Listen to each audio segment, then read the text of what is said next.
Welcome, students, to our next exciting literary journey. In this upcoming lesson, we will delve into the profound and timeless poem, Death Be Not Proud, penned by the renowned metaphysical poet, John Donne. Let us all together dissect the intricate layers of this masterpiece, uncovering the poet's unique perspective and poetic techniques that have resonated with readers for centuries. Get ready to explore the depths of human emotions and existential contemplation in this fascinating study of Death Be Not Proud by John Donne.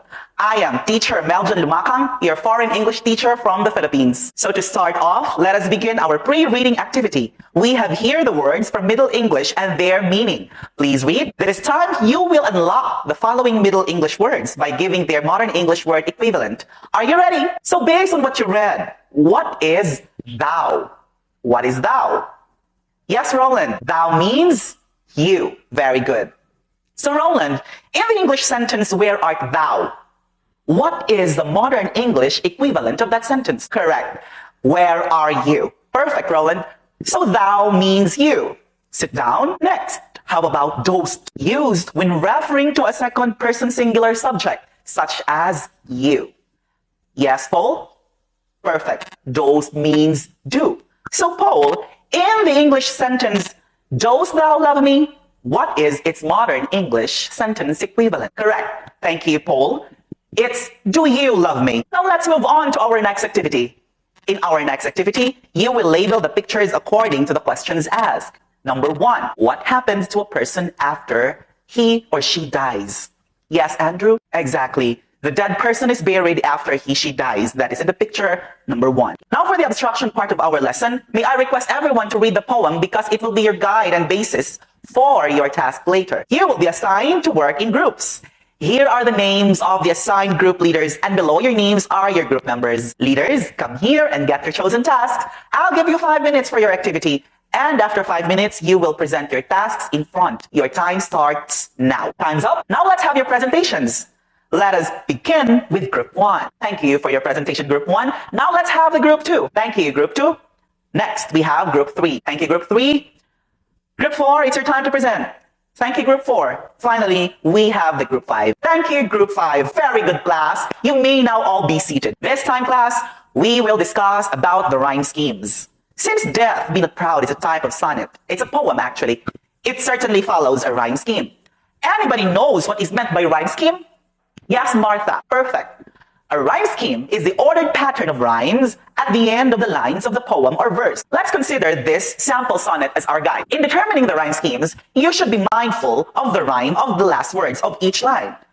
What is that again? Which words you pay attention to? Very good. The last word of each line. Now let's try this sonnet. We can determine the rhyme scheme by labeling each of the last words in each line. For the last line, the last word is, very good, ways. So we label ways as A. Next, height. Are ways and height in the same rhyming pattern? No. Now for the rhyme scheme, we have A, B, B, A, A, B, B, A, D, E, D, E, D. That's the rhyme scheme of this sonnet. Perfect. Now class, let us do the same with Death Be Not Proud. You have only 5 minutes to do it, class. Time's up. Now let's check. The A, okay, correct. So, B. Overthrow. Overthrow rhymes with so. If so is B, therefore, overthrow is also B. Me, A. B, A. Die, E.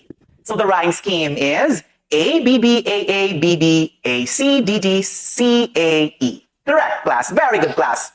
Before we proceed to the next tasks, I have something to share with you, and I want you to listen very carefully. John Donne suffered from a smallpox viral infection. Yes, John Donne suffered from a smallpox viral infection. You heard it correctly when he was writing this poem. Suppose you are a friend of John Donne.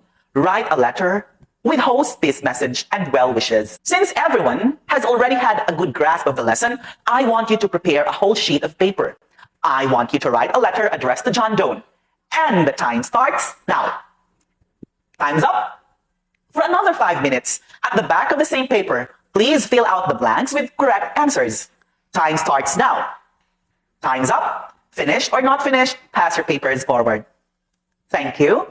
And here are the answers. And for your homework class, please accomplish this in a whole sheet of paper. Please read.